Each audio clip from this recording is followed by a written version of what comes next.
이번 영상에서는 타사에서 넘어오신 분들을 위해서 알파7R3의 기본 조작 방법에 대해 한번 소개해볼까 합니다. 역시 이 기능을 제일 먼저 소개해야겠죠? 많은 분들이 iStart AAF를 IAF랑 착각을 하시는데요. 작동이 안 된다는 메시지를 보면서 당황하시는 분들이 많으셨을 겁니다. 그런데 이 메시지가 뜰 수밖에 없는 게 이 기능은 IAF가 아니니까요. IAF는 사용자 정의키에서 할당을 해주셔야 되는데요. 기본 세팅은 가운데 버튼이 할당이 되어 있습니다. 먼저 초점 모드를 AFC로 변경하시고요. 그 다음에 가운데 버튼을 계속 누르고 있으면 눈을 추적합니다. 전면 다이얼은 조리기를 조작할 수 있습니다. 후면 다이얼은 셔터 속도를 조절할 수 있는데요. 벌브 모드 같은 경우에는 셔터 속도를 끝까지 올리면 나타납니다. 참고로 전면 다이얼과 후면 다이얼의 기능을 바꾸거나 회전 방향을 변경할 수도 있습니다. 노출 보정 다이얼을 이용하시면 노출을 플러스 마이너스 3스탑 빠르게 변경할 수 있고요. 감도를 변경하시려면 먼저 오른쪽 방향키를 누르신 다음에 휠을 돌려주시면 됩니다. 주의하실 점은 50에서 80까지는 확장 감도이기 때문에 화질이 떨어집니다.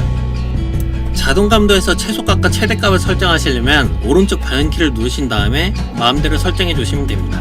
조리개 우선 모드에서 자동 감도를 설정하셨을 때 현재 보시는 메뉴에서 최대 셔터 속도를 조절할 수 있습니다. 예를 들어서 125분의 1초 이하로 셔터 속도가 내려간 걸 원치 않으신다면 다음과 같이 설정해 주시면 되고요. 왼쪽 버튼을 누르시면 드라이브 모드를 변경할 수 있습니다. 단일 차량 밑에 있는 건 연속 차량인데요. 연속 차량의 속도를 변경할 수 있습니다. 그 외에도 타이머나 브레켓을 여기에서 설정할 수 있습니다. 오토 익스포저 락 버튼을 누르고 있으면 노출을 고정할 수 있습니다. 구도 변경을 할 때 이 버튼을 누르고 있으면 노출이 변화한 걸 막을 수 있죠. 참고로 기본 설정은 버튼을 계속 누르고 있어야 되는데요. 사용자 정의키에서 오토 익스포저 락 전환을 선택하시면 좀 더 편리합니다. AF 온 버튼은 초점을 잡아주는 기능입니다. 참고로 위에 메뉴에 들어가시면 반셔터와 초점 그리고 노출을 분리할 수 있습니다. 화이트 밸런스는 사용자 버튼 1에 할당되어 있습니다. 휠을 돌리시면서 선택할 수 있고요. 오른쪽 방향키를 누르면 세부 설정이 가능합니다. 사용자 정의 설정에서는 그레이 카드를 이용해서 특정 환경에 적절한 화이트 밸런스를 얻을 수 있습니다. 확인 버튼을 누르니까 적절한 화이트 밸런스가 나왔죠. 초점 크기나 위치를 변경하려면 사용자 버튼 2를 누르시면 됩니다. 플렉스블 스폿에서 먼저 오른쪽 버튼을 누르신 다음에 크기를 선택합니다. 그 다음에 조이스틱이나 터치 스크린을 이용해서 초점을 이동시키면 되고요. 초점 모드는 사용자 버튼 3에서 변경할 수 있습니다. AFS나 AFC 그리고 MF 그리고 DMF 기능에 대해서 한번 소개해 드리려고 하는데요. 반셔터로 초점을 잡은 상태에서 렌즈의 초점 링을 한번 돌려보세요. 그럼 초점 영역이 확대되면서 좀 더 정밀하게 초점을 잡을 수 있습니다. 여기서 확인 버튼을 누르면 12배 확대된 모습으로 확인할 수 있습니다. 참고로 초기 세팅에는 터치가 꺼져 있는데요. 여기서 사용자 버튼 4를 누르시면 터치를 켜고 끌 수 있습니다. 뷰파인더를 보고 있을 때 화면을 터치패드를 이용하기 위해서는 다음 메뉴에서 터치패드를 켜주셔야 합니다. FM 버튼을 누르면 기능 메뉴를 호출할 수 있습니다. 변경하고자 하는 기능에서 휠을 돌리면 빠르게 기능을 변경할 수 있습니다.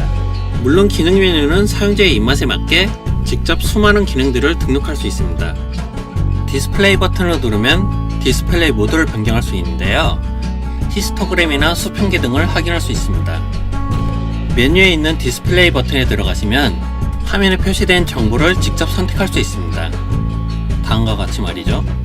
물론 뷰파인더도 마찬가지고요. 모드 다이얼을 변경하기 위해서는 먼저 잠금 버튼을 누른 상태에서 다이얼을 돌려주시면 됩니다. 1에서 3까지는 메모리 호출 기능인데요. 먼저 등록하고 싶으신 대로 카메라를 설정하신 다음에 위와 같은 메뉴에 들어갑니다. 여기서 3번에 한번 등록을 해보죠. 그 다음에 3번 다이얼에 들어가 보면 방금 등록했던 세팅이 나옵니다. 자주 사용하는 설정을 등록해두면 좋겠죠. 참고로 동영상 촬영 시 노출 모드는 기본적으로 프로그램 자동인데요. 위에 메뉴에서 변경을 해주시면 됩니다. 슬로우 모션과 타임레스 촬영도 위에 메뉴에서 변경을 해주시면 됩니다. 촬영한 사진은 재생 버튼을 눌러서 확인할 수 있습니다. 오토 익스포저 락 버튼을 누르면 사진을 여러 장 볼 수 있습니다. 왼쪽 버튼을 누르면 촬영한 날짜별로 볼 수 있고요. 이전 달에 촬영한 사진도 확인할 수 있습니다. 사진과 영상을 따로 보는 것도 가능하고요. 기본 세팅을 한 번에 볼 수 있는 사진이 9장인데요. 위 메뉴에서 25장을 선택해 주시면 한 번에 25장을 볼 수 있습니다. 그리고 연속 촬영 그룹 표시를 켜주시면은 연사한 사진들을 묶어서 볼 수 있습니다. 이 옵션을 켜주시면 연사한 사진 사이에 섞여있는 한 장의 사진을 쉽게 찾을 수 있습니다. AF 온 버튼을 누르면 사진을 확대할 수 있습니다.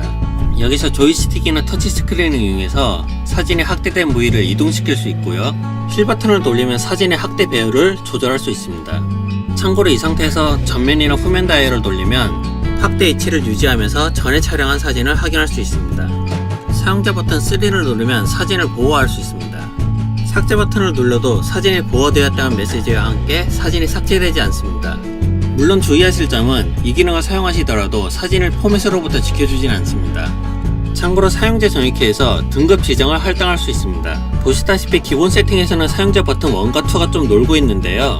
여기서 등급 지정을 선택해 주시면 등급을 지정할 수 있습니다. 등급을 지정한 사진들은 나중에 라이트룸 같은 프로그램에서 확인할 수 있고요. 카메라에서도 추가 설정을 통해서 등급 지정한 사진들만 볼 수 있습니다.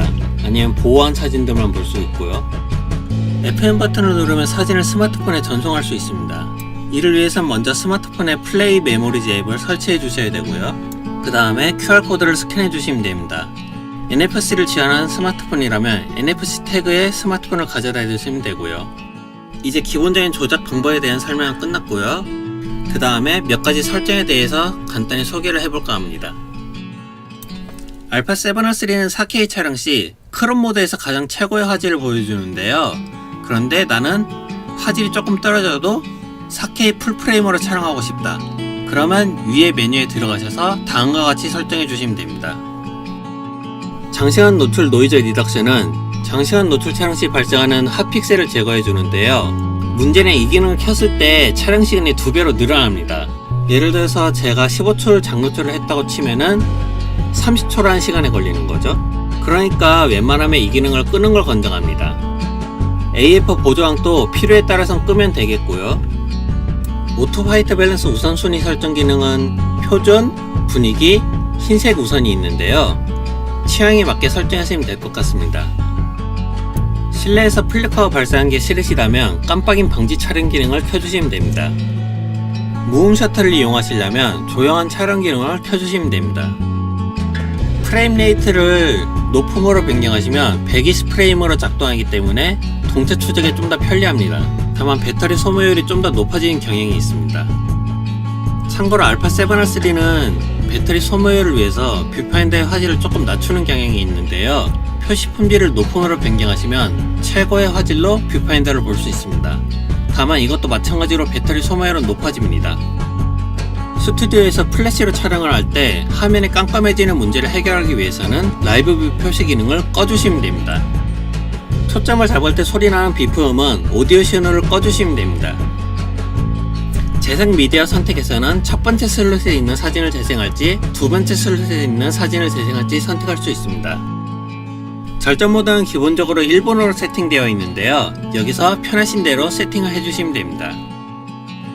이 옵션은 4K 촬영을 할 때 가열 경고등이 뜨는 시간을 좀 더 늦춰줍니다. 녹화 미디어 설정에서는 사진이 저장된 방식을 선택할 수 있습니다. 예를 들어서 사진을 동시 저장하거나 아니면 로우와 JPG를 분리해서 저장할 수도 있죠. 밑에 보이는 자동 전원 미디어는 첫 번째 슬롯이 가득 찼을 때 두 번째 슬롯으로 자동 전원해주는 기능입니다. 버전에서는 카메라와 렌즈 펌웨어의 버전을 확인할 수 있습니다. 반드시 카메라와 렌즈 펌웨어의 버전을 확인하시고 최신 버전으로 업데이트 하시는 걸 권장합니다.